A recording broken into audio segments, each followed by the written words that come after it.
ছোটবেলায় আসলে দাবার বোর্ড গুটি দেখে আমি দাবার প্রতি আগ্রহী হই। পরবর্তীতে দাবার বোর্ড গুটি আমাকে কিনে দেওয়া হয় এবং বাবার সঙ্গে খেলতে খেলতেই আসলে আমি খেলা শিখি। প্রথম দিকে তার কাছে হেরে যেতাম, তো হারার পরবর্তীতেই আবার গুটি সাজাতাম যে আবার জিততে হবে, এরকম একটা বিষয় ছিল। তো সে সময় খেলার প্রতি প্রচন্ড আগ্রহ ছিল এবং পরবর্তীতে আমি একটি দাবার বই পাই, সেটা ছিল ওয়ার্ল্ড চ্যাম্পিয়ন ববি ফিশারের লেখা একটি বই, মাই 60 মেমোরেবল গেমস। তো সেটি দেখে আমি সেই গেমগুলো দেখতাম এবং তারপরে যখন টুর্নামেন্টে আমি পার্টিসিপেট করি, প্রথমে এজ গ্রুপ টুর্নামেন্ট গুলোতে পার্টিসিপেট করি, সেখানে মোটামুটি রেজাল্ট করি।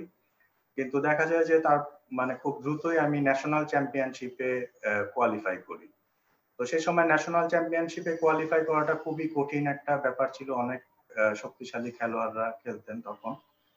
এবং পরবর্তীতে যেটা হয় যে আমি তারপরের বছরই ন্যাশনাল চ্যাম্পিয়নশিপে চ্যাম্পিয়ন হই। তো এটা আমার জন্য একটা বিশাল একটা ব্যাপার ছিল।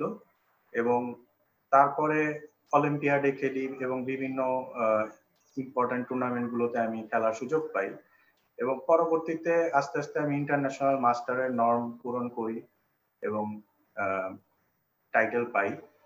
তো যখন আমি ইন্টারন্যাশনাল মাস্টার টাইটেল পেলাম, তখন আমার কাছে মনে হলো যে হ্যাঁ, আমি হয়তো গ্র্যান্ড মাস্টার হতে পারবো। আর অ্যাকচুয়ালি একটা অলিম্পিয়াডে যখন আমি খেলছিলাম, তখন আমার যদি আমি শেষ দুই খেলায় দুই করতে পারতাম, তাহলে আমি গ্র্যান্ড মাস্টার টাইটেল ডাইরেক্টলি পেতাম আর কি।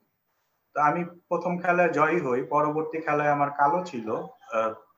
তো সেই খেলাটি আমি জেতার চেষ্টা করি, আমার অপোনেন্টও জানতেন যে আমি জিতলে টাইটেল পাবো। তো সে দেখা গেছে এমন একটা ড্রয়িশ পজিশন নিয়ে বসে আছে, সে কিছু করছে না। তো আমি দেখা গেছে যে জেতার জন্য চেষ্টা করতে গিয়ে পরবর্তীতে গেমটা হেরে যাই।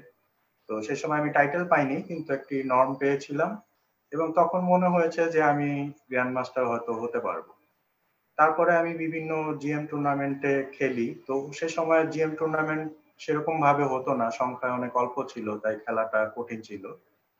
তো তারপরে যে কয়টি হতো তার মধ্যে আমি পার্টিসিপেট করে আবুধাবিতে একটি টুর্নামেন্ট হয়, জিএম টুর্নামেন্ট, সেখানে আমি নর্ম করি এবং পরবর্তীতে বাংলাদেশ ন্যাশনাল চ্যাম্পিয়নশিপে একটি নর্ম করি। এভাবে আমি আমার গ্র্যান্ড মাস্টার নর্ম পূরণ করি এবং আমার 2500-র উপরেও রেটিং পাবলিশড হয়।